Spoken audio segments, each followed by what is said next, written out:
All right, let's give it just a second to sync and make sure that people can land. I'm making sure it's properly streaming. Awesome.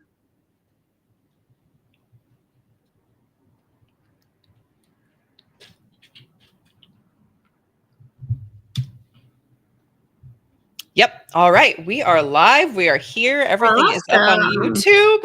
All Woohoo! right, welcome. And it looks like we already have several people here live. So please feel free to say hi in the chat only if you want to. You are not required to participate.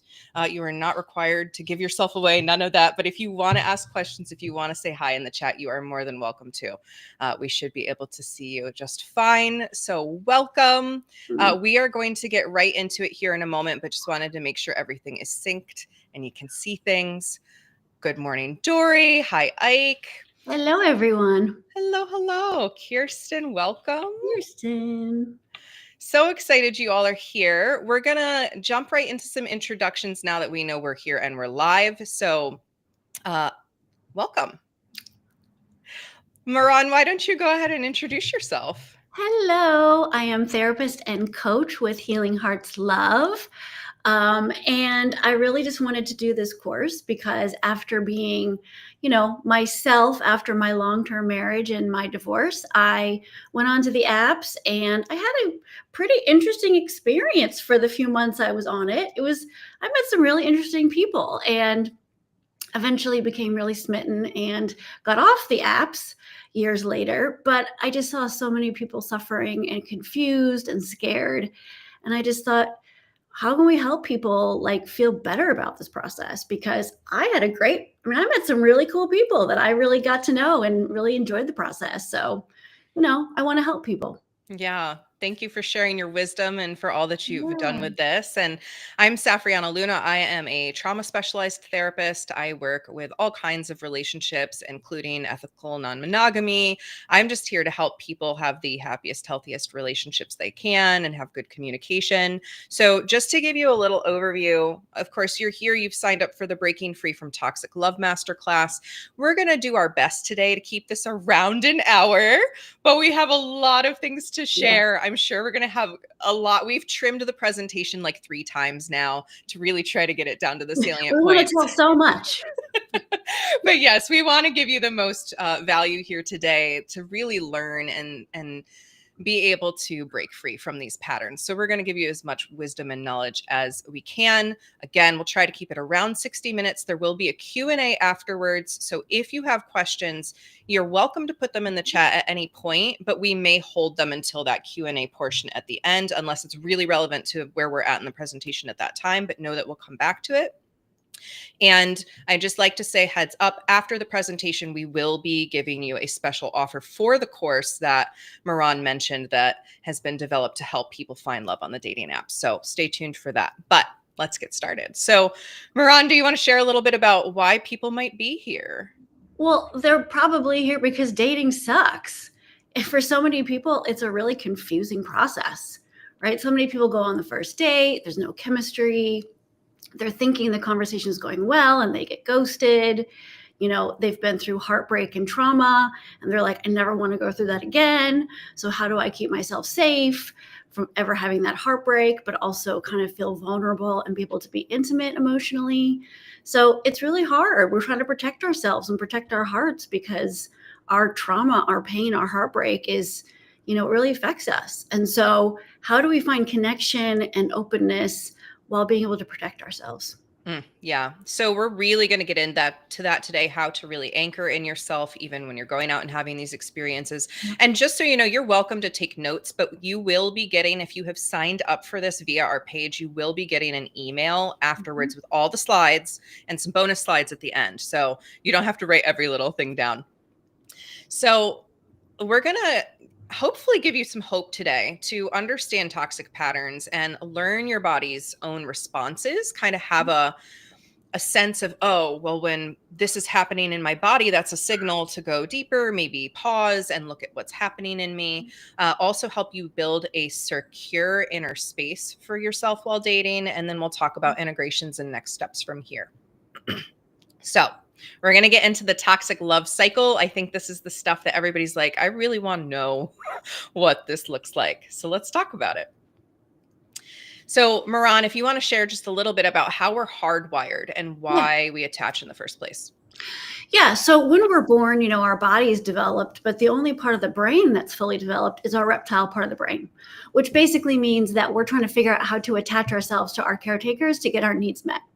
And our entire body is wired, our brain, our nervous system, all of it is wired to attach. Because when we're in a village, we are safe. When we're sort of the lone wolf by ourselves, it's harder to survive. So our biology wants us to attach, but especially to our caretakers. So as we begin to interact with other people outside of us, our whole nervous system is built. Yeah. So this is from birth kind of stuff that ends up impacting us literally Yep. decades and decades later as we are Yep. showing up in other relationships. So it's not your Mhm. fault if you have some of these patterns, right? It's just a natural consequence of being alive Yeah. and being in Yeah. relationship, but Yep. we can begin to rewire some of these things. And I And also say, you know, keep in mind that we don't even consciously really know that we're picking up on these cues, right? So if we think, you know, our parents are attuned or not attuned, we're reacting to these things just automatically. And then that's what our brain thinks real life is about. right. And then that pattern, we'll get into that too. This like groove we get worked into where we're looking for that everywhere. We're looking for these patterns everywhere. And Yeah. unfortunately, what we're going to get into today is that we often recreate these patterns because Yeah. the bottom line is that relationships make us confront our patterns and we either sink into them and continue to deepen them or we try to change them. But our body remembers what it felt like in those early relationships. Yep. It remembers what that last relationship you were in that maybe mirrored those childhood dynamics feels like. And we talk heavily in the course about attachment and whatnot, but we're going to just do a super high overview today, which is essentially that you either grew up safe and stable or unsafe or unstable. So it might have been generally safe, but your attention wasn't stable. You didn't get consistent attention or attunement. When we use that word attunement today, what we mean there is like another person really being with you, present in the moment, emotionally available, able to connect with you, listening to you, maybe giving Seeing some you. feedback, seeing you. Yeah. And a lot of us Yeah. didn't get that when we were little kids. Mhm. And so we're seeking that attunement. That's what we long for biologically. And so our body is reminding us over and over, if we didn't get that, to look for it, look for it, look for it. You know, where is it? Where am I going to get it? We want to be So, seen. Yeah. yeah. So, attachment basics. This is like the super high overview level, but there are 4 main attachment styles. And I'll just talk about the secure real quick. And then Moran, if you want to touch on the 3 Mhm. insecures. Mhm. Secure attachment, most of us don't have. I want to really, really Yes. caveat Yes. that. That takes a lot of work. Most of us don't have our secure attachment online yet. It takes work in adulthood to go back and work Mhm. on the patterns.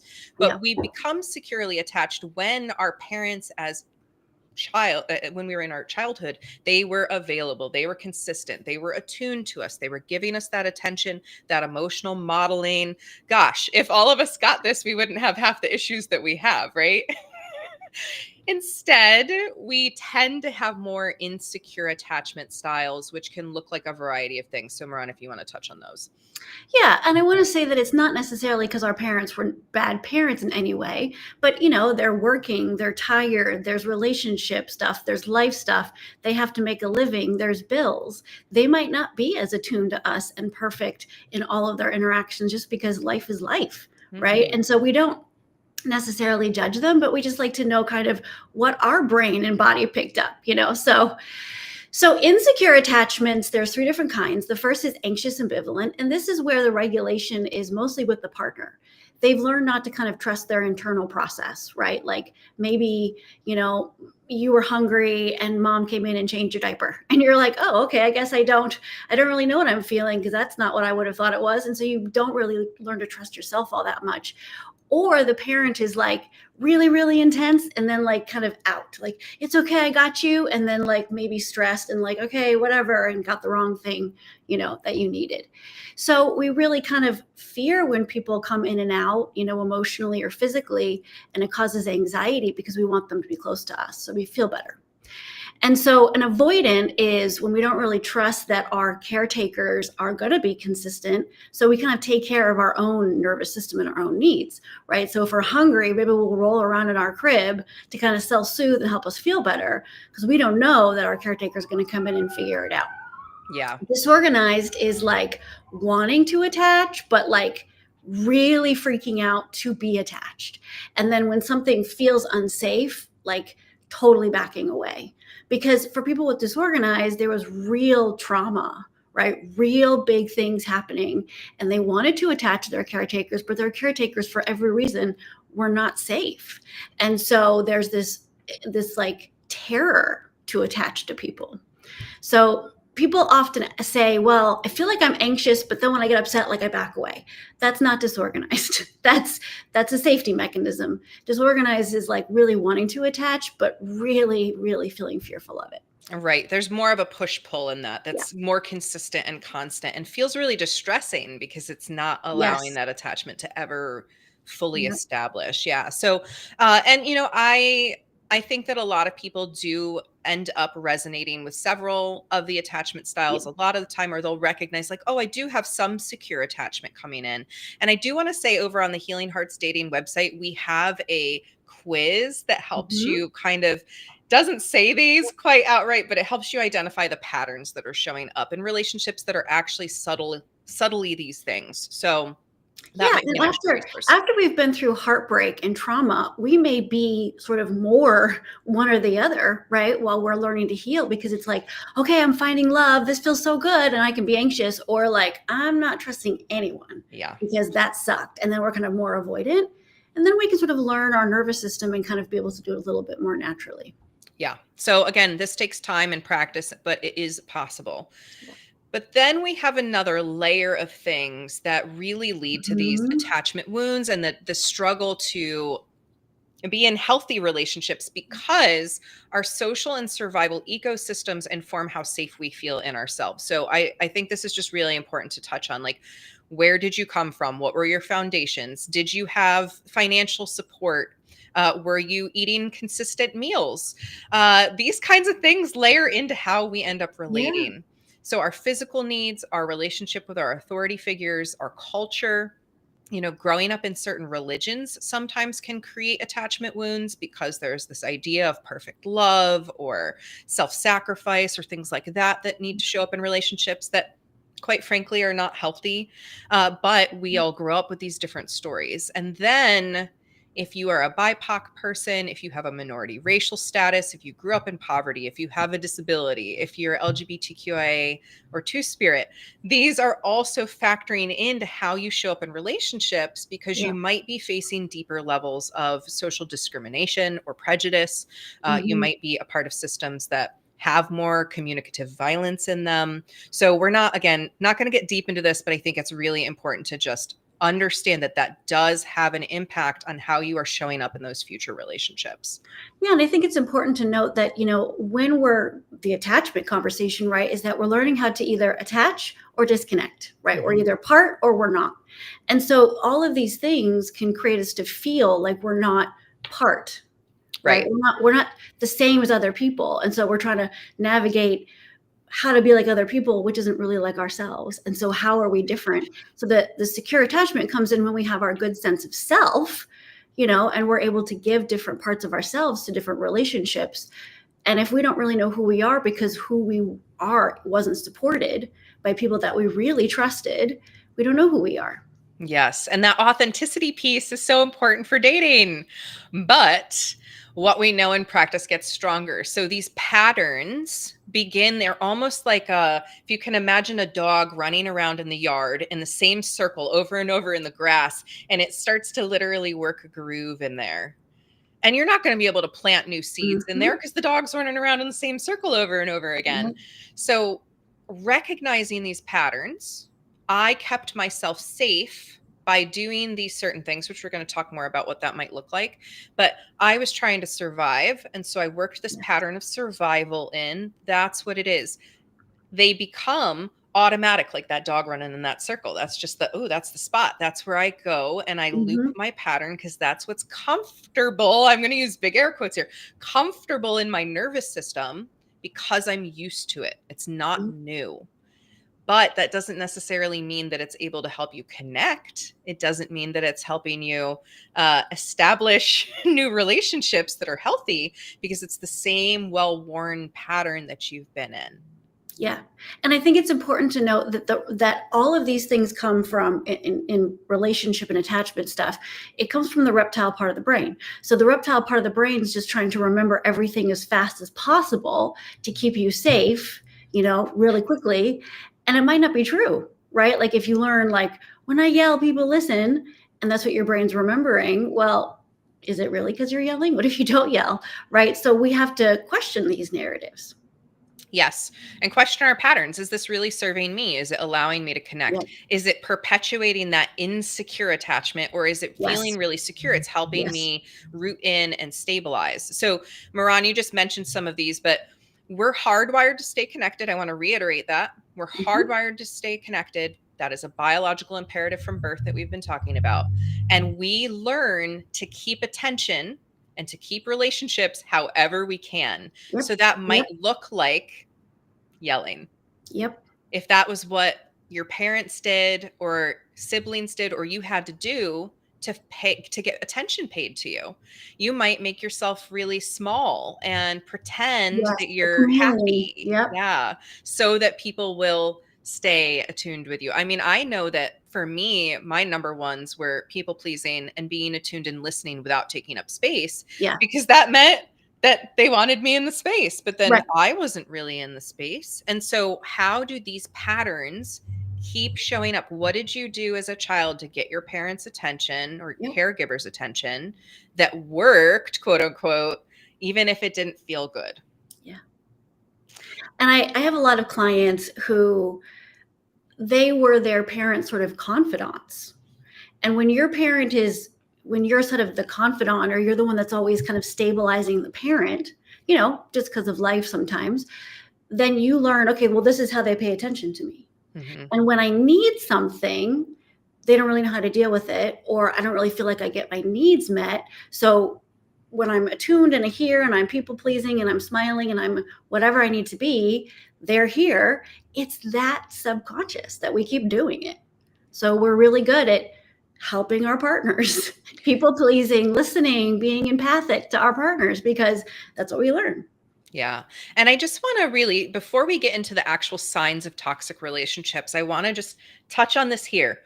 We are ultimately responsible for our behaviors. So yes, they can be subconscious and they're in there and we're just doing them. Yes. But at the point of awareness where you're like, ooh, this doesn't feel good. I'm doing something that's adding to this pattern.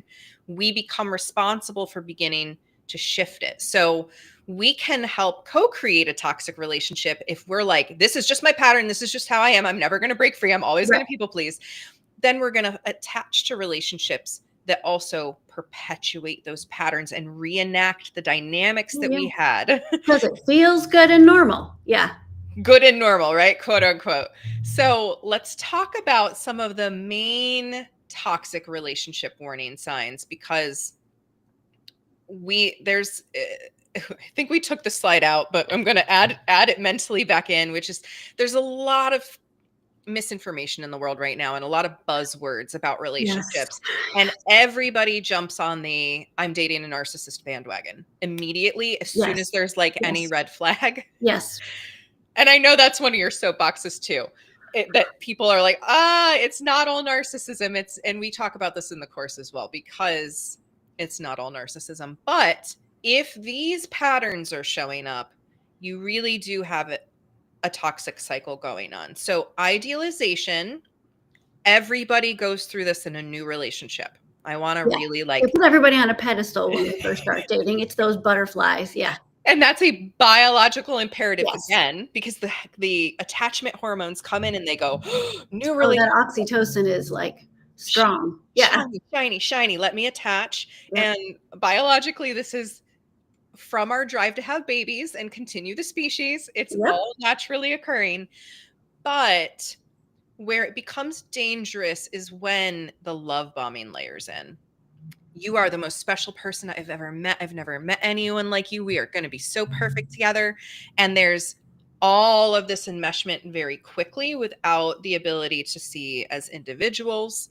The idealization is like really pumping up the relationship in these like really big ways, only to go into devaluation and disconnect. So this is the warning sign that you're looking for, is if there's all the sparkle and then pretty quickly, or this can be up to 2 years into a relationship where subtle criticism starts to move in. I have a specialty in domestic violence and intimate partner violence, and that is what the statistics show, is it's about 2 years that someone can fake it before any toxic behaviors really bubble up to the surface. But normally it's not that long. So don't worry too much about that. It's normally the first couple of months where you might start to see criticism, moving goalposts, nothing you do is enough, and maybe even language like, why do you always do this? Or if you really loved me, like you would do this. Like these sort of putting things on you, or maybe even you putting expectation on someone else that they haven't agreed to, Mhm. and that causing tension. So here at this point, we can like stop and communicate and work on it, or it's probably gonna loop into the cycle, which next is discard. So there's a withdrawal, maybe there's silent treatment, there's blame for relationship problems, there's all this tension and finger pointing, and you're too needy. I don't need to do this. You made me act this way. Those are the things that are not great. And then here's the kicker. It repeats. It loops back in to that idealization and the love bombing and the intense attraction. So that's Yep. sometimes called the honeymoon. And then the next would be called the tension building. And then the discard would be the acute episode where there would be a big blow up, big blowout, and then distance, or right back into that intense, I'll never do it again, I promise. These are the cycles you want to be aware of, not necessarily like we come together, we start dating, then we encounter some problems, we're communicating about it. My issues are coming up, your issues are coming up, but we're working on it. We're not yelling at each other, we're not demeaning each other. We're But talking I do about, want to say something is yeah. normal human behavior. We can yell at each other sometimes. Like we can be curt. I mean, let's be honest. Like, we all are human. So what's the difference between this and like an anxious attachment and nerves is the extremes. I mean, Mhm. right? Like if someone's like not being kind to you, I'm not gonna say it's okay. It's not necessarily narcissistic. It's not okay. And so we don't say it's okay, but it's also not narcissistic, toxic if people are, oh my God, you're amazing. I really like you. That's also anxious attachment to a certain degree. And then it's like, okay, well, now I'm really upset. And now, like, this isn't safe and I don't know what to do. So, Mhm. how do we navigate what is a toxic cycle and what is normal getting to know each other, freaked out, figuring out how to like have conflict together? And I'm going to say it's very obvious in extremes, Yes. right? Yeah. It's like, So, it really is like, you're crazy, like, all the things. and these are some of the characteristics of those extremes that you might Yes. want to be looking for. So again, and we'll talk about this at the end as well. Like there are regular human behaviors, I don't yell hard. Like I've barely yelled in my entire life, but when I get pushed to the edge, my voice does raise and I'm like, Mhm. this has to stop, boundary, right? And that's a natural thing. When we're like defense, that can be my boundary is violated and I need this to full stop so I can communicate the boundary. But chucking things across the room, slamming doors, being extra Yeah. belligerent and loud and getting in someone's face, that's an extreme, right? So, yes, we want to allow for the spectrum of human experience, but if there's criticism that's targeting who you are, making Characterological. Yeah. it's, really finger pointing, not a great sign. Yep. Intermittent reinforcement, what that means is also there's like this in and out in the relationship between the extreme, and yes, this is coming from attachment wounds, but Everybody has their attachment wounds. We're looking at the extreme levels. This like unpredictable, they come in, they go out. They come in, they go out. They It's love like bomb, they whiplash. blow up. It's like whiplash. Like all of a sudden you're fine, and then all of a sudden they're yelling and pissed, and you're like, what just happened? Right. Yeah.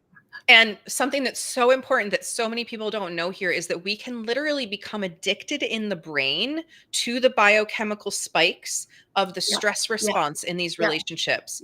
And if we had that childhood experience of these things where it was like my parent would blow up or they'd withdraw and then they'd come in and give me snuggles and smooches and tell me they loved me and then they blow up again and they leave.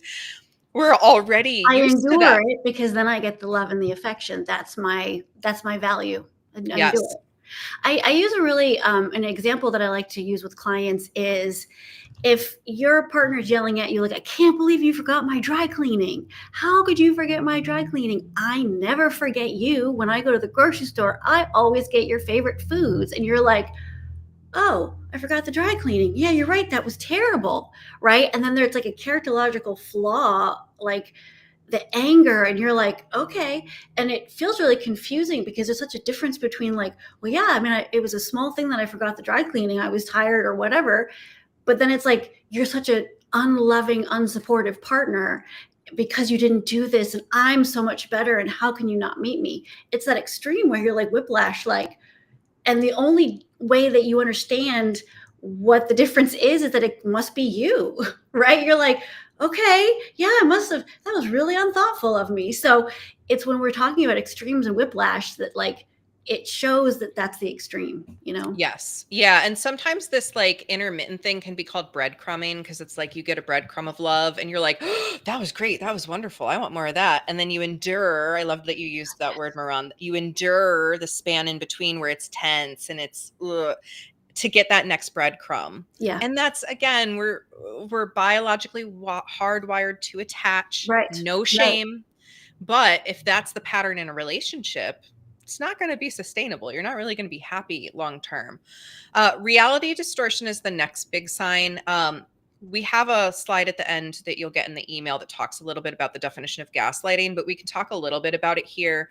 If your experiences, I love, Maran, you do such a good job of explaining the difference between gaslighting and having a different perspective. Do you want to touch just a little bit on that? Yeah, gaslighting is, again, the extremes, right? It's normal conversation is like, we have different perspectives. No, don't forget, like, you know, you didn't email me when you were supposed to. Yeah, I did. Yeah, I did. Right? Like I did, because we're trying to prevent the disconnecting. So our nervous system is trying to protect, to defend. Like, no, don't disconnect from me, right? That's different than gaslighting, where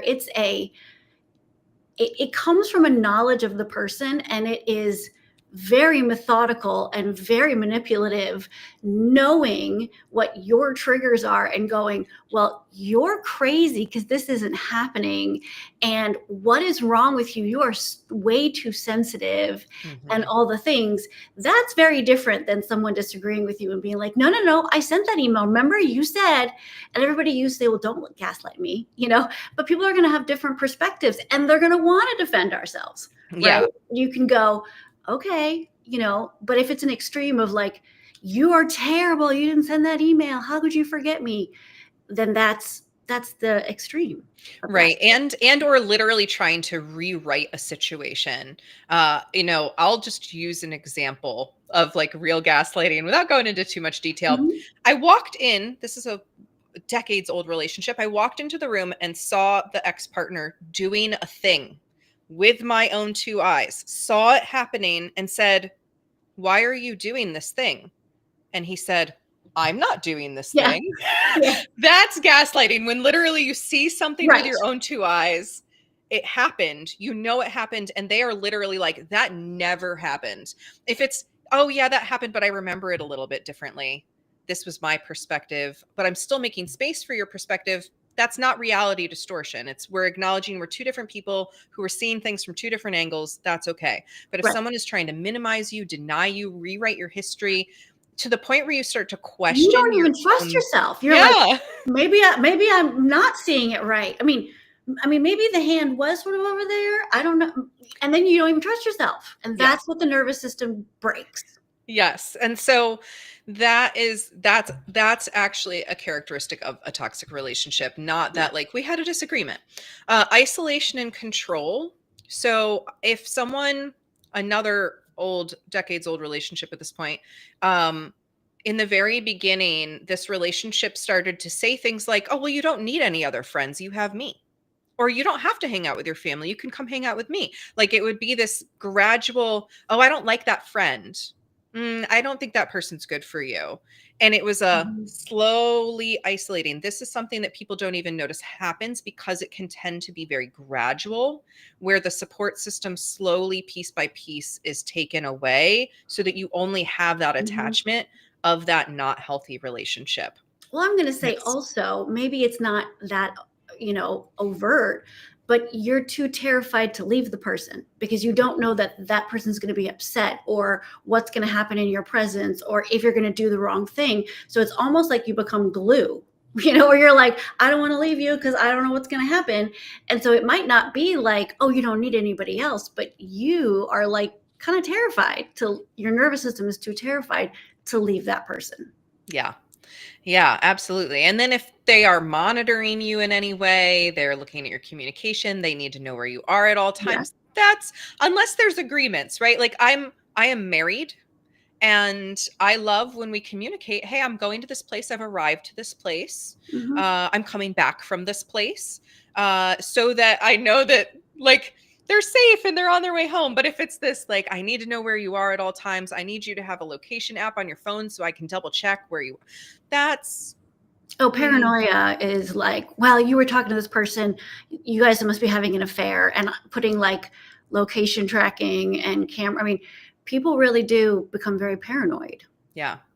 And accusations of affairs are also often like a characteristic of a toxic relationship Yeah. too, just as a Yeah. side note there. So then after a conflict, so you have, again, every couple, even the healthiest couples, will Yeah. disagree from time to time. That's normal. That's okay. We're humans. We have different perspectives. But if after a conflict, there's no repair, no accountability, and then the same pattern repeats, that's that toxic cycle because it's Right. not moving you on, it's not helping connect you. Hmm. Yep. So let's talk about the effects of this. So when we're used to this toxic cycle, that's what we're used to. We're used to this intense attachment and then, push away or explosions or whatever. We start to have a couple of different realities that can set in. So let's talk about these. We already talked about questioning your reality. If you're starting to say like, okay, here's Hmm. my experience, Yep. but here's what this partner or this person is reflecting back to me, I might be wrong. Something's not Yeah. adding up Right. here. In that gray space, it's, well, I must be the broken one because they sound so confident, Mhm. and you're like, oh, okay, well, yeah, maybe, because they're like, well, you didn't do this. And it's like very confident. Oh, okay. And in Yeah. that question, it's got to be you. Maybe I missed something. And if they take a little tiny spark of like, well, yeah, I felt a little bad that I forgot the dry cleaning and make it a really big deal. So it feels really big to you. And you're like, I did forget the dry cleaning. Yeah. And then you're like, next time your nervous system lights back up like, oh, we Right. need to avoid that again. And so Right. that is number Yeah. 3 here, the nervous system going on to high alert.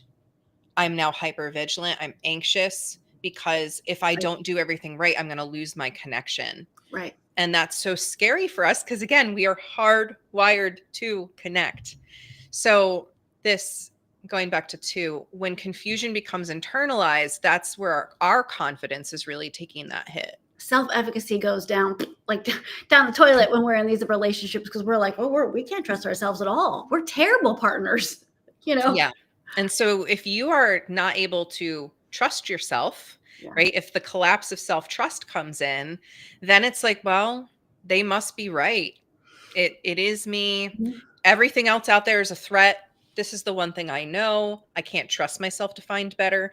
I can't tell you how many people don't trust themselves to find a Oh, I better know. I relationship, know. quote unquote. So they'll stay in that one because they're like, well, I can't trust myself to go find something Yeah. that meets my needs because I didn't You know this how time. often I see 1,000 times a day, "Well, I don't wanna go in the dating field. That's terrible."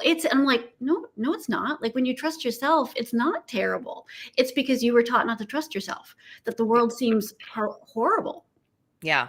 And to just speak to, these are some of the patterns that come up like this. I'm confused. I don't trust myself. I'm anxious. I'm hypervigilant. I have no Mm. self-worth. That carrying that baggage into even a healthy relationship, like a person that is securely attached and has done their work and can attune to you and Yeah. can meet your needs, if you're carrying that luggage in and you're like, oh, I'm still confused, I still am hypervigilant, I have no self-worth and no confidence, then you're going to be looking for that all the time. And that can hinder your ability to Yeah. positively connect. So, I'm going to say one more thing when it comes to the collapse of the self-trust. These are the people that are constantly reading self-help books and going into therapy and looking at all the Instagram stuff about all the things like what's ADHD and what's the nervous system and TikTok therapy, because they're trying to fix every part of themselves, yes, thinking, see, it's got to be me. It's got to be me. And I so they're remember like, that. like you're doing all the work on you because the other person's like, yeah, I'm good. You're the broken one. You're like, yeah, let me fix it. And you're like doing everything to fix yourself. And that's a really big sign that you've lost yourself. Because it's not like, oh, I want to get better at some things, I'm going to read about this. It's like you're trying to soak it all in because you're like, I want to fix it. Because if I can fix it, I'm going to be good in this relationship that I want to be good in. And Right. I have control over fixing my broken pieces so that this relationship is good. Yeah. And there is like everyone needs to be accountable for their personal work, for breaking their Yep. own patterns and Yep. cycles. But that is a real legitimate Mhm. pattern. I again remember being in that space, going to my therapist and saying, the relationship still isn't working. Like, what else can I do? I think I want to try this therapy over here to like radically change how I show up and Yeah. go. And Yeah. and my therapist being like, back up, hold on. Why are you like, what is the other person doing to repair and Right. fix And this? then those people will be like, yeah, I'm gonna call a therapist. And you're like, okay, did you do it? Yeah, they weren't really available, or yeah, I met with them and like they weren't good. I'm gonna keep looking. Like that's what you do. Hey, here's a really good book. Yeah, okay. I got to the first chapter. Okay. Like, and you're like, you got this like desire, and you're like, so yeah, here's an Instagram or whatever, and that shows that you're trying to get them to change a little bit because you just want to Mhm. be happy. Yeah, and I always like to say, change is gradual. And a really powerful and call yourself out question is, if this relationship were exactly as it is today, for the rest of the relationship, would I be happy? In other words, are we communicating? Do we work through our issues? Do we, even Is when each things person aren't great, trying? can we try together? Or if it Yeah. was exactly the same way it is today for the rest of the relationship, every time I bring an issue to the table, it's a blow up. Every time I have a need, I'm too much. Yes, Yeah, yes. probably not. Because again, a healthy relationship, Yeah, even if it's got tension and you're like, oh, I don't know if I want to do this anymore, because you're going through a conflict. If you yep. really look at the patterns and you're like, yeah, we have the conflict, but then we take a little bit of space to respect each other. We come back to the I'm table, gonna we talk try. about Yeah, it, we yeah. try. That's what we're looking for. So, I'm gonna also say, one of the toxic cycle patterns is that our nervous system is in a fight or flight all the time. mhm, So we have but so much capacity to remember, to do, to create, to be, to connect, because we're in this fight or flight all the time. yeah. And when you get out of a toxic relationship, it's incredible how much energy and brain power you have when you're not constantly in survival mode. Yes, yes. So let's talk about that. Your body is wise. Your body has all of these signals that it's Yeah. here to cue you with, to say, hey, pay attention to this. So we've already talked about, you either feel safe or you don't feel safe. When you feel safe, you can feel connected. When you don't feel safe, you're going to feel disconnected. And as we've already really addressed, like your brain works into the patterns, it's aware of that reptilian survival and like reacts and responds instantly and gives us body signals to say, "Oh, this feels familiar," or "What's going on? Like, let me look." So there are two states of the nervous system. I can never remember them ever between the two of them. So that's why I have our little symbols here, the alert sign for the sympathetic, and then the little Zen brain for the parasympathetic, because our nervous system is in one of these two states at any given time Yep. or transitioning between them. So do you want to speak to the two states? Yeah, and I was going to say from the last slide, it's important to note that these automatic things happen in 1 millisecond, Yeah. right? The logical part of the brain isn't even getting the information because it goes, okay, there could be a bear, just go, right? Mhm. So we may be feeling like freaked out or whatever because the brain is registering it so fast that the body is responding to keep us safe. And so it's really important to note what's happening, right? Is this an automatic thing that my brain's kind of warned me about and kind of taking a minute, So that's Mhm. kind of what we talk about in the next few slides. So when information goes into the brain, right, it's in the reptilian part of the brain, like maybe we hear something that reminds us or an emotion or a smell or something, the brain goes, oh, remember this could be a bear. And it shoots the hormones into the body to begin sort of that fight or flight process. So we either do one or two things in extreme. We either like go into fight or flight, or we kind of shut down and like stop connecting, Yep. So we do one or the other kind of in extremes. And so what happens is as these hormones are going through the body, there's the vagus nerve that goes from top of the head down the nervous system. It like shoots these hormones, which like it makes our pupils bigger so we can see, right? It makes our heart race so that we get more oxygen. It sends sugar, glucose to our muscles so that we can go, right? And it shuts down our systems it doesn't need, like our GI tract, our reproductive tract, the frontal cortex that does the thinking and the processing and the analyzing, right? We don't need those things. So the brain kind of like shifts where the energy is going. So that when we begin to kind of feel our body getting revved up, it's because it's shooting those hormones in, right, in the sympathetic nervous system. But then when we figure out, when the brain registers, okay, there's no bear, I'm not hearing the bear anymore, I'm not hearing any rustling in the woods, whatever it is, then it shoots the hormones back into the body to go back to homeostasis, right? What we call this the rest and digest. Rest, digest, connect, curiosity, play, all those things. So we have control over when we go up into arousal and when we can kind of come back down to that normal state. Yeah. And I'm going to teach you today a really powerful tool for when you are in your sympathetic. If you literally can just remember this tool, it will help you get back down into that parasympathetic or that calm state, because it will prove to your nervous system that you're not running from a bear, you're not in danger. And it's so simple. So we'll get there. Yeah, and I was But going to say the quicker you recognize it, like we feel small things when this is whole beginning, right? So it could be like our stomach is tense or queasy or feeling a little flushed or tense, right?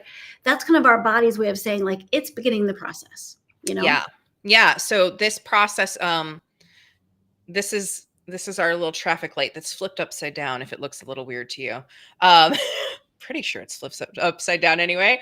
Uh, to represent the three sort of states of the nervous system. So we just talked about the scientific terms of sympathetic and parasympathetic, Mhm. but it's either green, you're a go, you're calm, you're able to respond to yourself, to Connected, others. curious, Yeah, playful. Yep. all of that is there. This is a great time to do proactive self-care. Proactive self-care means I'm not in a crisis right now. I am calm and capable. So I could go take a nice, beautiful ritual shower to just like feel really good and maybe do hair care or skin care. Or I'm going to go schedule with friends because it's a Mhm. I'm feeling good. I'd love to go hang out. Like, this is a time to proactively do things Yep. to help yourself stay calm and regulated. But we start to activate and go into that yellow where we're starting to transition into that responsiveness, the fight, flight, freeze, when there's an outside situation that reminds us of one of those painful experiences of the past. And so the body goes, okay, do I need to pay attention? It's mobilizing now. It's going, do I need to pay attention to this? Mhm. Is this a threat? This is where your body signals, which we're going to talk about next, are going to start to subtly come in. And the more that you attune to yourself and practice this, the quicker you'll be able to recognize, oh, this is a sign I'm responding to this other thing. Yep. So this is when your grounding techniques can be especially powerful, so that you can nip it in the bud, so to speak, and get back into your green, back into your, okay, I'm calm again. Or it can continue to escalate into red, which is where your nervous system are in what Moran said is that aroused state. This does not mean what it normally means. It means your nervous system is on alert. And it Mhm. wants you, it's preparing to either fight, flee, or Yeah, freeze yeah, or fawn. So the fawning piece I want to just yeah. very briefly touch on, because so many of us learn to fawn. Fawning can be that automatic people pleasing, the making yourself small, the of course I'll do that. And it's out Yeah, of a, wherever you want. I'm happy to go wherever you want. Yeah, yeah. it's literally a please don't hurt me. And it's a very natural pattern that we can get into that's similar to the fight, freeze or flee. Yeah. So this is, you don't feel safe at this point for some reason. Your nervous system is telling you you don't feel safe.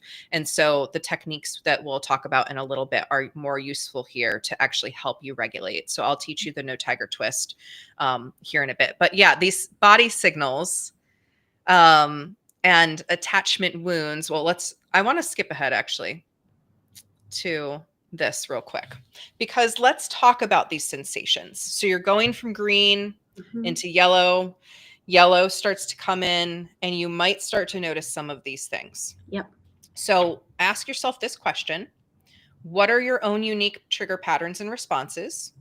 When a negative belief or worrisome situation arises, how do you usually react or respond? So let's look at these lists. Mhm. Racing heart, increased blood pressure, feeling fidgety or unable to like sit still because what's going on. Scanning your environment, looking at someone's facial expressions and constantly reading them, like what's going on. Difficulty focusing on the conversation that's actually in front of you because you're in the past or Mhm. casting into the future. Mhm. And there can be a sense of racing time. This is fight flight response. Some of us are more naturally going into the fight flight response because that's just how our nervous system is learned to pattern. Mhm. Or the hypoarousal, the freeze fawn response can feel like I'm really spacey all of a sudden. I'm dissociating. I can't stay present. My body feels really heavy, like you might feel depressed. Your brain might go blank and Mhm. it's like you can't even attach to your thoughts. Mhm. You might feel really small Yep. and time might slow down. So, One of the things that I think is important about this is you can feel safe. If you're hypo aroused, you can feel safe. But if you look at that person in the eyes, it's going to feel really uncomfortable mm, because the body's like, oh, I'm safe now. Right. yeah. So you don't feel unsafe. And I look at it like when, let's say on a date, right? When we're in good mode, we're like leaning up and talking and laughing and like, yeah, so what was that like? And you're kind of curious. But then you hear something and you go, oh, so mm, what was that? What was that like? And the whole body changes, right? And you Mhm. don't even know you're doing it. And then their mirror neurons are picking up the fact that you're distancing and then they begin to distance. So there's this weird, body language thing happening because your body is reacting. So I think from what I've heard and seen from clients, most dates when you hear something you go into hypoarousal because you're like, oh yeah, so what was that like? And you're not curious anymore, you're just kind of Right. now testing them you Yes. know Oh, yeah. Kirsten just said that's why it's so hard for me to communicate in conflict with freeze. Yeah. When we Yeah. freeze in a healthy relationship, this is something we can preemptively do. We can talk about, I have a tendency to go into a freeze response. If I get really unresponsive or if I seem like I'm slowing down or I'm not talking much, I probably need a break. I probably need to go breathe and get back in my body and self regulate. And so we can communicate that in a healthy relationship so that they can help us when we get into that state. Because if it's not their intention to get us there, then they're probably going to be willing to help us get out. Yes. Whereas an unhealthy relationship is not going to care. Yeah. It's going to keep bowling ahead. But it is really hard to communicate once we're in freeze because the whole system is just shut Well, down. yeah, and the communication part of our brain is sort of shutting down because we don't need to be communicating well when we're running from the bear. We just need to be running, Right. Yes. or hiding or fawning or something. You Yes, know? exactly. So other like symptoms or body signals or sensations, these can be things that either indicate you're currently in a dynamic that's unhealthy or you are recalling an unhealthy dynamic. I want to be so clear Yes. there Yes. because the hardest thing to do is get into a healthy relationship after an unhealthy one. That is the hardest thing to do because again, our bodies are primed Is this danger here? Yeah. So when we're experiencing that chest tightness or stomach knots, tension in our jaw, our shoulders, temperature fluctuations. Moran spoke to how people's body language change, like if it changes in the middle of a conversation because their voice goes higher or lower or shakier, things like dry mouth or swallowing, right? Nervousness, like I'm Oh, trying to yeah, we swallow what's swallow in and front get of me. thirsty. Yeah. Yeah, Yeah. all of these can be signs. If there's ongoing stuff like in the relationship, you feel like you have to walk on eggshells and you can't talk about it, right? If you can talk about it and it not blow up, healthy relationship sign. If you literally are like, the last time I tried to talk about it, it blew up, probably an unhealthy sign. But ongoing, when we start to have sleep disturbances, appetite changes, tension in the Yeah. body, all of these are signs of our nervous system's on Long-term fire. trauma, long-term trauma. Yeah, Yeah, the and we fight or need to go flight's back. only meant to last a little longer, but if we're in a long-term situation, our whole body is gonna begin to shift. Right. So yeah, feel free to come back to these slides and look through them and just kind of really reflect on what is yours. But before we move on to some grounding practices, I want to come back here. So how these wounds end up showing up in current relationships. Mhm. So we bring in our luggage, we bring in all of our little patterns, we bring in that confusion or that mistrust. It's going to look like that. We're going to bring to the table what we're bringing to the table, and we're going to see what we want to see. This is not to gaslight ourselves, but we're going to see what we want to see. So if the relationship is really healthy, but we're coming from those wounds, we're still going to be projecting those wounds. Yes.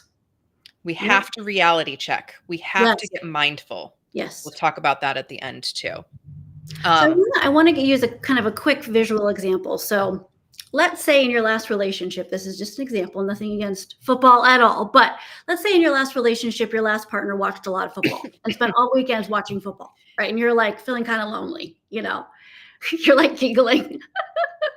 This nothing against football, it's just an example, right? But and so you're like, well, that person was really into sports or whatever, and they weren't really around on the weekends. And I felt really alone. Monday night football, Saturday, Sunday, whatever. Again, just an example. And then you go on a date and someone's like, yeah, I really like football. And you're like, oh, no, no, nope, I'm not going to talk. I'm not going to attach. There's no chemistry. I'm done because I've been there. I've done that. I'm not doing it again. And I think it's a matter of going, oh, I felt really alone in that last relationship because of it. That's okay. We can validate the fact that maybe somebody watching sports all weekend doesn't feel like a good partnership for us. That's okay. We can validate that moment. But we have to sort of say, and how much do you like to watch football? Like, see if you can compromise if that is a partnership that looks good for you based on going, no, they like sports, I'm out. Right? yes. Because we're validating that there really is something sort of there, but that person might not be our ex. Yeah, every person is unique. And even when the patterns appear the same, if we can actually confront the pattern gently, compassionately, hey, this thing, how do we navigate this, and you're able to be proactive and have conversations, Yep. then you can begin to rewire the patterns. Yes. Your wounds do not have to run the show. Yeah. So how do we begin to rewire the patterns? So let's create a secure space within yourself. I'm going to teach you some grounding techniques here. And I'm going to give you a 3-for-1 and we're going to do several so that we can really layer these in and you can kind of assess when and where you would use them. So if you want to go ahead and just get in a comfortable position here, hopefully you're comfortable already anyway, but I am just going to guide you through 3 simple practices. And the first one is called No Tiger Twist. So for this one, you're actually going to open your eyes and you're going to look around your space. So we're going to look up. We're going to look to the right. We're going to look down to the right. We're going to sweep over and look to the left and look up. Now we're going to actually twist and look behind us, down and up. And then we'll come back to center and just take a nice breath. What this tells your nervous system is I am not running from a bear. I'm not running from a tiger. There is no danger. If you are in a situation where you can do that and just look around, it instantly stimulates what Moran mentioned, that vagus nerve. It lets your vagus nerve connect with your body and go, oh, I am mobile. I Yeah. don't It have stops to it from run. freezing. Yeah. Yeah, so this is huge. I cannot emphasize this enough. I got a text message from someone the other day who taught her daughter this because Mhm. her daughter has autistic meltdowns, like Mm. full blown panic.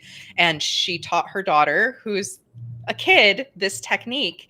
And she was able to stop the panic just by looking around and going, oh, Mm. even though my brain was telling me there's danger, there really isn't right now. Okay, I'm safe. So please do not underestimate this tool. And the cool thing is, you're out on a date, that little trigger comes in.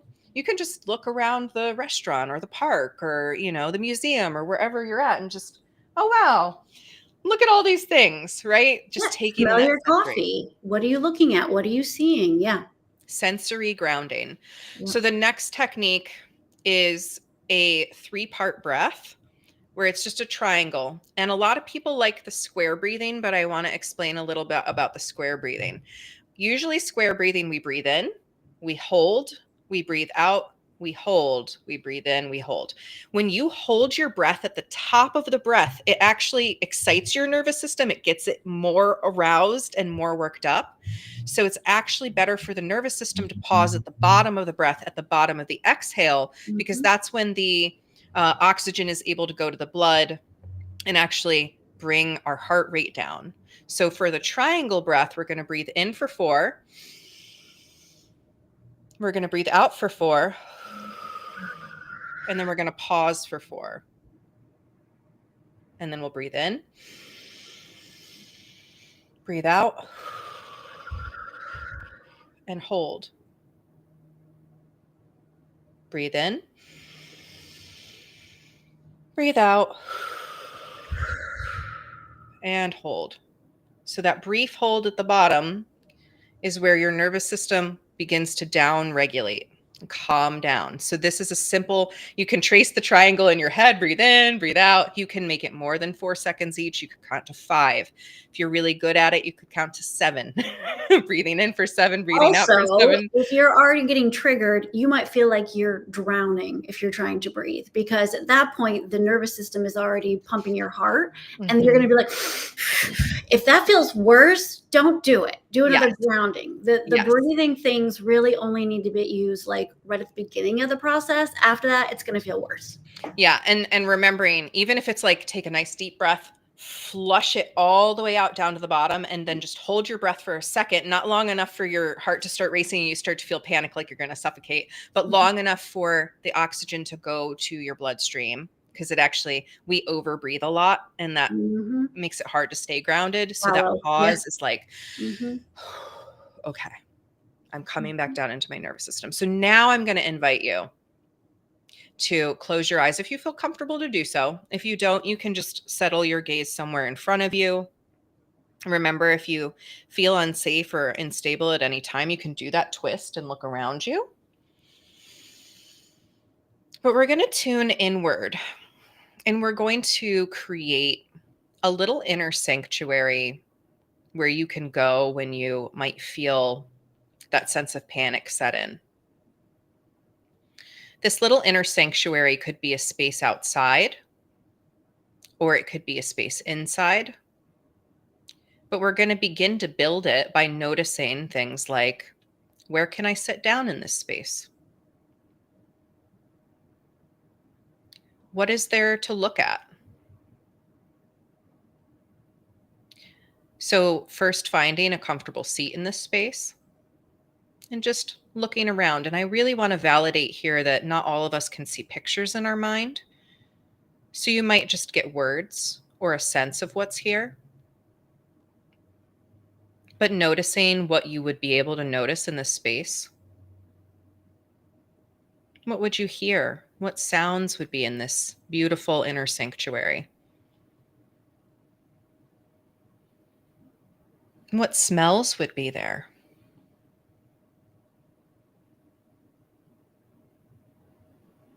What could you reach out and touch and feel?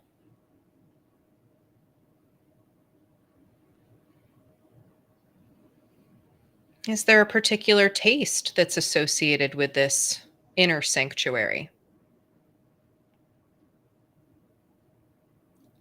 This is a space within you, a space in your heart that you can go to ground. So, for example, my little space has a bed and a beautiful bay window. And I can imagine myself sitting on the bed, looking out the window and hearing the birds, seeing a little pond outside the window with koi fish swimming in it. So, just painting these little details. What can you choose to focus your attention on that gets you out of that fight, flight, freeze or panic to just kind of come back down into the body, begin to become present? Hearing, smelling, feeling, sensing. And of course, you can do this within, but you could also do this outside of yourself in your physical space. You could look around, see what there is to touch, reach out, noticing what you hear or what you smell. But this inner sanctuary is a place that you can return to, that you can continue to build details. I've added bookshelves and succulents to my inner sanctuary. The more real that you can make this, the more you can paint the little details, the more that you can return here in times of tension to find an easeful experience and begin to anchor your nervous system into the present moment. Because if you can close your eyes or you can go within, then right here and now you're safe and nothing bad is happening. So maybe you've recently come out of a date. Maybe you even went to the bathroom on the date to splash your face with some water. And you just need a moment. And so you can drop into your heart space. You can find your inner sanctuary. And you can breathe there and notice the little details. When your brain is focusing on the little details, the words or pictures coming in, it begins to drop you back down into the body, drop you back down into the present moment. And if you want to give your little sanctuary a name so that you can remember this space is here for you, you can resource that as somewhere you can come back to in the future, even if it's just my sanctuary. So I'll invite you to take in the final scan of this space, this perfect little secure bunker or beautiful nature scene or room, whatever you've built for yourself, knowing that you have the capacity, you're endlessly creative. And you can add details as you return. Just taking one last look. And then if the eyes are closed, you can flutter them open. And let's just do that no tiger twist again. Just, okay. I was in that inner space. And now I'm coming back to this present moment in my three-dimensional environment. So we went through that very briefly for time's sake, of course, but this is a practice you can continue to build on.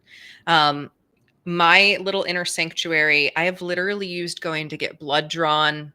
I've used it. I've used it when I'm sitting in a lobby waiting for some stressful appointment, right?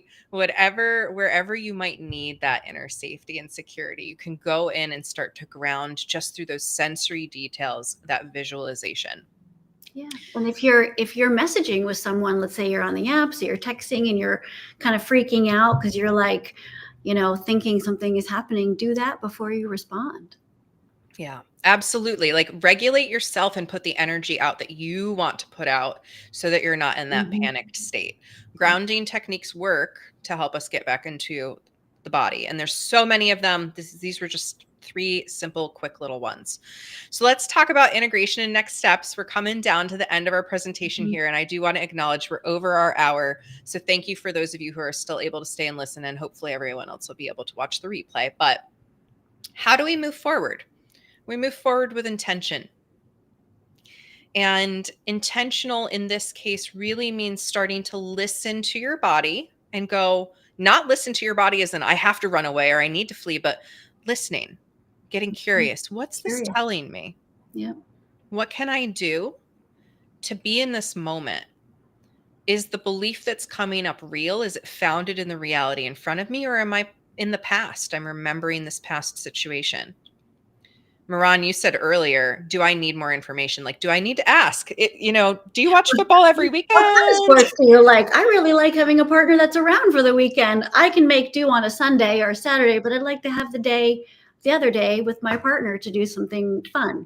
I mean, that's, Yeah, just intentional. communicating and being intentional about that communication. So, the best response in the moment is very rarely to explode or to shut down. It's probably to take some space if we're in that kind of situation and we need to regulate. But we want to really get curious with ourselves. Why are we responding the way that we are? Is it what's really in front of us or is it rooted in the past? And One of my favorite things to note is when we're having a conversation, often we can be curious or listening or processing and kind of look like this.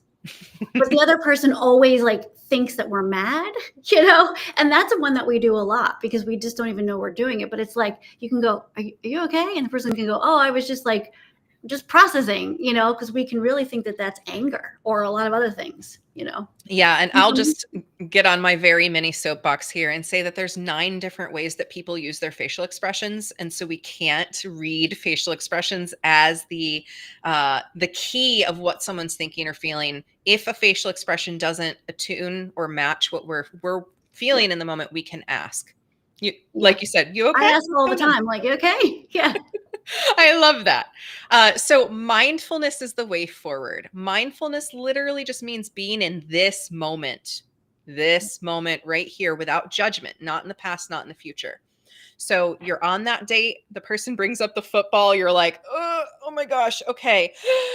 All right, breathe, bring it back down. We're in this present moment. We know Tiger Twist. We look around. All right, we're here. Can you tell me a little bit more about that? Right? I'd like more information. I'd like to get curious. What's going on here? Mhm. And then you're going to practice strengthening the muscle of being in the moment, Yes. which over time will help you be able to attune to what's really there. Yeah. And we've been talking this whole time about toxic, non-toxic relationship, right? Toxic love versus healthy. A non-toxic or healthy relationship will attune, listen, consider your boundaries. You are responsible for your boundaries. You Yes. draw the boundary around yourself. So if you need to leave, you need to leave. But a respectful, healthy relationship is going to consider your boundaries and try to meet them. They're going to look at their role in the dynamic. They're going to attempt to take accountability and communicate and strengthen the connection so that you don't have to disconnect. Versus a toxic one going to lack that self-reflection, not have sympathy or empathy, blame, finger point, chase their own worth, right? Like all of those things can be the toxic things we've talked about. Mm-hmm. And, I think it's important to note, a normal person will say, oh yeah, you're right. Like I forgot the dry cleaning. I really got to remember. Right. A toxic person is going to take zero self-reflection and information for the next time because we want to figure out how to keep that connection. So we're going to go, okay, yeah, I won't forget the dry cleaning next time because we want that connection. Someone who's toxic isn't worried about the connection. They're worried about whatever it is they're worried about. And so they're going to go, yeah, no, don't forget the dry clean next time. Right. Usually their own self-image is Exactly. often the like, I can't do anything wrong because that would mean I'm bad. Yep. Right. So there's no good or bad. It's just how we're showing up in the relationship. And is that working for everybody or is it only working for one person? Because relationships are two-way streets. And so when you get triggered in the future, because you will, because we all do, anybody who tells you you can solve your nervous system and never get triggered again is making up some stories. You can absolutely get to the point where you can get triggered and you can be regulated within 30 seconds or less again. That is possible. I know because I've been there. Yes. But to start this process, you really want to get curious, what's here, what is happening in me, what is my emotion, what are those symptoms or signals in my body, like we talked about earlier. This is the key to, we don't forget our past, but we no longer take that with us. We can, as much as we can, so that we can build connection. This is the key. Yes. And then what's the story I'm telling myself around what's happening? Because a lot of times we're literally making up stories. Yeah. Oh, my new partner, I forgot the dry cleaning, whatever. That wouldn't be a new partner, but oh, I forgot to text them when I got home. Could be a good example. Now I'm telling myself the story that I'm an awful person because I didn't text when I get home because I'm this such a past relationship. failure. I didn't do what I said I was going to do. I'm such a failure. I'm such a terrible partner. Yeah. Right. And now they're going to hate me and we're never going to succeed in the relationship. And now I'm going to run away. Like we start to tell these stories and then that happens, it plays out. So what evidence actually supports your story here in this moment versus what evidence does not support your story here in this moment? And then you can see what happens next. What do I need? Do I need to ask them for more information, give myself time to process? Do I actually need to leave the situation because it's not healthy? Right. Or do I need to communicate a boundary and see if they can respect that? And remember, boundaries need to be communicated. Yep. You have to communicate your boundaries. No one can guess that for you. Mm-hmm. And the key is that they then respect that boundary for the relationship to work so that trust can be built. And that we want to respond and not react. Yes, absolutely. So here's our final reminders. Remember that some things are human behavior, not red flags. We all get defensive. And I know, Moran, you speak to this so beautifully. We all do our human behaviors. Yeah. So we may have a different perspective of something that happened. We might have different attachment styles. We might sometimes need validation from another person because we're worried a lot, or especially scared. when you get to know someone, just hearing like, I really like you. You're really cool. You're really, attractive, whatever. It's nice to hear that. So to say, we have to get like this self-efficacy from other people. There's a little bit of us, but we also like to have confirmation. That's normal. Yeah. To a certain degree, Yeah. When it's constant and they need you to validate them for everything all the time. Make them feel good. Yeah. And they're not giving something reciprocally, like those are different. But when it's literally this human stuff, I'm attempting to stay connected to you. So I got a little defensive. I'm so sorry. Let me back off my defensiveness and meet with you again. Right. We're looking for these healthy communications. Mm-hmm. So we are ready for our Q&A. So at this point in time, if you have any pressing questions that you'd like us to answer, please feel free to pop those in the chat. And otherwise, I'm just going to recap while people are typing that the toxic love cycle is one that can be broken. It starts from those attachment patterns and wounds that started in childhood that we reenacted, or pardon my cat sneezing, that we got disconnected in relationships and attempted to reconnect. So we might have picked up some unhealthy coping mechanisms or way of showing up in the relationship.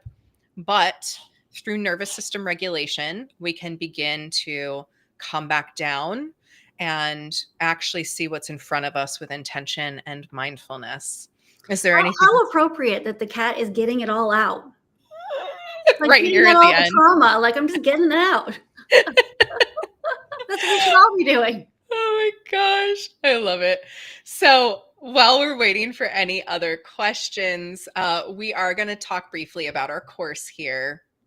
But please don't hesitate to keep typing in the chat if there is something you want us to answer, because we'll hang out for another minute or two just in case people are typing.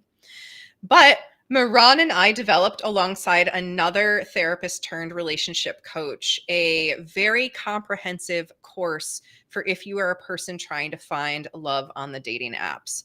And this course is available online. It's self-paced, and you can get extra support if you want. You can find all of that on the website. But the special that we have is, if thanks to you coming to this masterclass and starting the first steps, we'd like to reward that with a $125 off the course fee, bringing it down to $222. So, and there is a 2-pay option as well that would bring it down to 2 payments of $111. But this course is here, talks about literally so many things in depth that we talked about today. We get into understanding yourself, your attachment style, how you cope, how you can rewire, why you're uncomfortable. We talk about dating yourself, moving into the dating world and creating profiles that are authentic and aligned. And then we get into what communication looks like and how to keep dating with discernment and really fine tune between those green flags, yellow flags, red flags, and all of the above. So we would be absolutely delighted if you'd check it out. We're very proud of it and hope that it will benefit you and or someone you know or love. And then, of course, there's our Facebook community if you want to join that. I'll pop the links in the chat, but let's come over to our questions. Yeah, Kirsten had a question. Yeah. How do we assess our narrative without overthinking? I also had a thought that what if I told myself I'm not wrong, but I'm right, but I'm wrong? I can elaborate if necessary. Good question. Yeah. You want to start and then I'll jump in? So we're never wrong, right? I think there's a really important aspect to say if we're feeling something, then there's a baseline of something. And what is that thing? We go deeper into what do I need? What am I protecting myself against? And then being able to communicate that from the frontal cortex of, hey, I really, I want a partner that's around on the weekend. It's not wrong. We don't need to react unless we feel like it's something we really need to protect ourselves from in this moment. So you're never wrong. It's just about what is the emotion telling you? And then what do you do next about it? Yeah. So we all carry stories from the past, all of us. Mm-hmm. And the overthinking really comes in when we're trying to puzzle out how does this fit together? Yeah. And how does this connect to all of the past and future and present things? That's where I really see overthinking coming in, is it is attempting to make sense of the uncertain. Yeah, So that's a good way to put it. Yeah. Yeah. So you're just trying to make sense of things. You're trying to fit them together. But if you're actually, this is where the mindfulness comes in. And I'm wondering, you're welcome to elaborate if there's more details that we're missing. But if you're looking at a relationship and you're like, I'm not sure if this is the right relationship for me, there's these signs, and is this good? Is this bad? Some of us can really fret and overthink that. Again, what's your body signaling to you when you're with that person? Is your body initially calm until you get in your head and you start to think and then it activates? Or are you walking in and you're on eggshells and they're irritable and you can tell, and you're managing their emotions because it's so obvious, and then you're trying to convince yourself and overthink like, oh, well, I can fix them. It'll be fine. If I just show up and I'm the perfect person and the perfect partner, then I can fix me and then they're fine. Yeah. Right. No, listen to those body signals. If you are overthinking, get back in your body. Look around, do the no tiger twist, do some sensory work, get in your body, and then get mindful. What's actually in front of me? Because, I've navigated this in relationships, both as a traumatized person and in relationship with other traumatized people, because we're all traumatized in our own ways, is, if I'm bringing my trauma to the table that says, if I tell my truth, I'm going to get yelled at. Yes. I can immediately test that. Thing. Yes. I'm just going to be happy and not have to say anything. Yeah. So we can immediately test that. Now it's scary as hell to test that. I want to validate that. But if we're like, okay, I'm going to go into the relationship and I'm going to say my truth. I'm going to share that I'm worried. I've noticed you doing this thing and I don't really love this thing. Is there anything we can do about that? Or, how do we negotiate or compromise or whatever, and kind of come to a middle ground?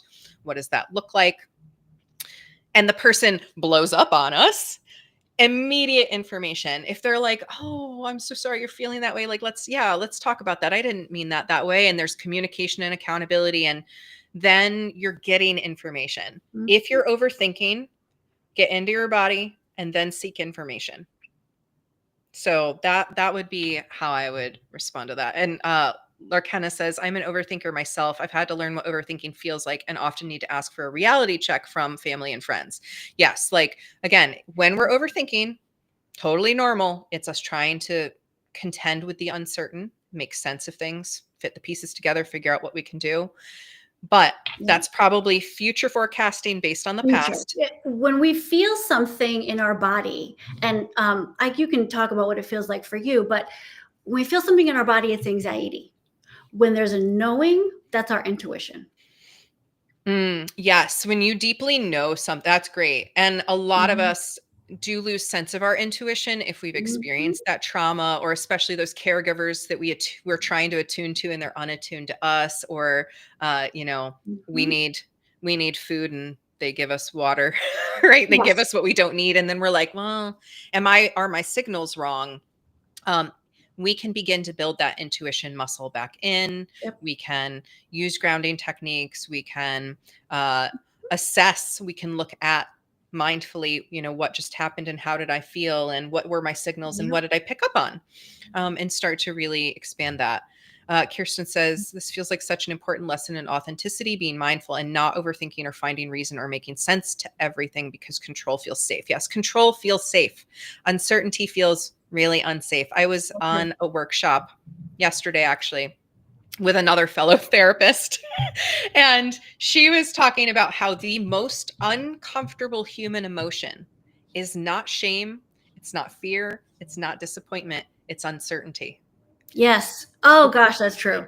It's We so avoid it true. like the plague. Oh my God. We do everything we can. We want to control things. Yeah. We want to feel safe. And Mhm. so, yes, authenticity, if you cannot be who you truly are in a relationship, it's not the right relationship for you. Now, that does not mean you're authentic, throwing your triggers at everyone and projecting your Right. fear and Right. shame and disappointment and whatever else on people all the time.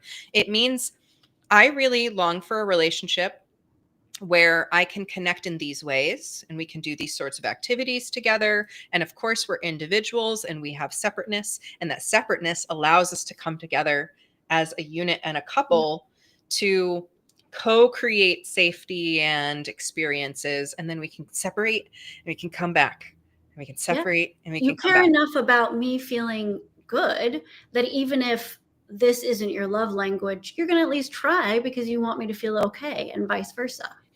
Yes. Yeah. Authenticity. Yeah.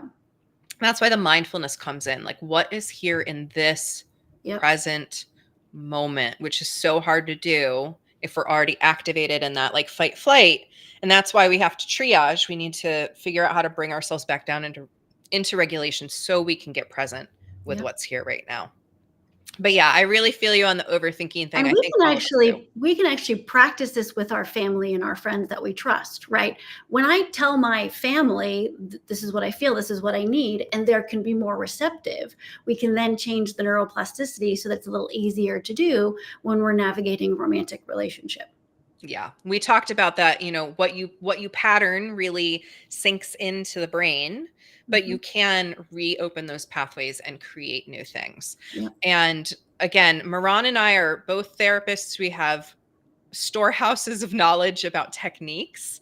So please don't hesitate to reach out to one of us or both of us to come join the Facebook, to get on. Most of you that are watching this are already on the email list. So to stay on the email list for upcoming resources, because you know, especially Moran, this is Moran's heart project and soul project. And she really just wants people to be in happier, healthier Yeah. relationships and be able to communicate. So reach out if you need that support. Yeah. Loneliness is our new pandemic. And people want connection, but they're too afraid of it.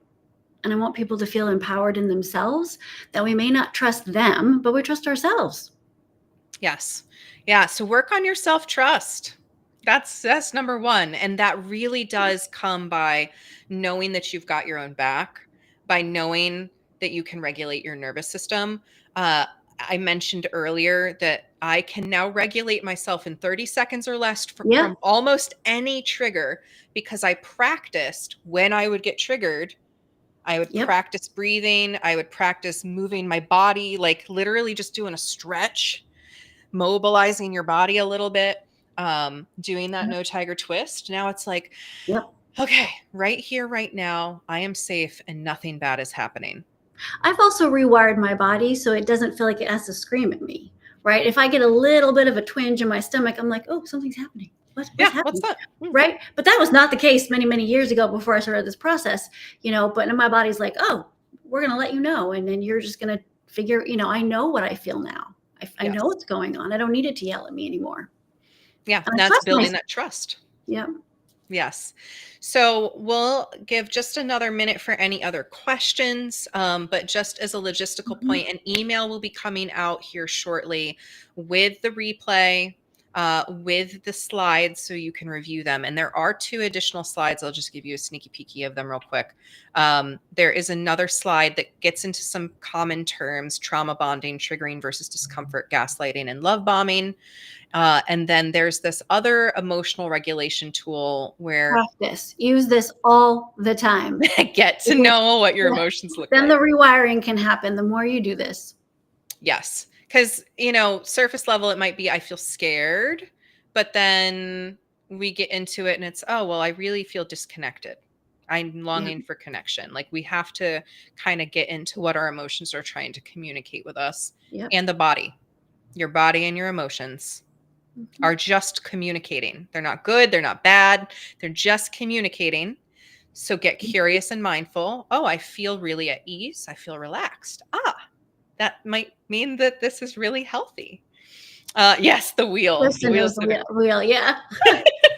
So use these tools, and we are wishing you all the dating success in the world, the relational success in the world. That's what we're here for. Yep.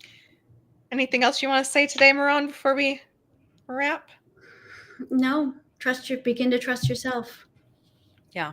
And we believe in you. The toxic relationship is about them needing constant satiation, and not that you can't trust yourself. Yeah. And the rest of the world will show you that, because if the rest of the world shows you that you're normal, then you can go, oh, maybe I'm going to look at that instead of what's happening in my relationship, because that's not a facade. That's really you. And you can begin to trust that if you need help before you find yourself. Yes. Beautiful. Well, thank you all for being here. We're so glad that joining us. Yes. Thank you for joining us. Whether you joined live or in the replay, we appreciate you taking this time to work on yourself, because I believe, this is what I'm going to leave everyone with, that the most powerful thing we can do to change the world is to learn to love ourselves. Yes. If all of us would just love ourselves, we'd be in a very different place. So thank you so much. Glad that you enjoyed it, and look out for that email with all of the resources. All right. Bye.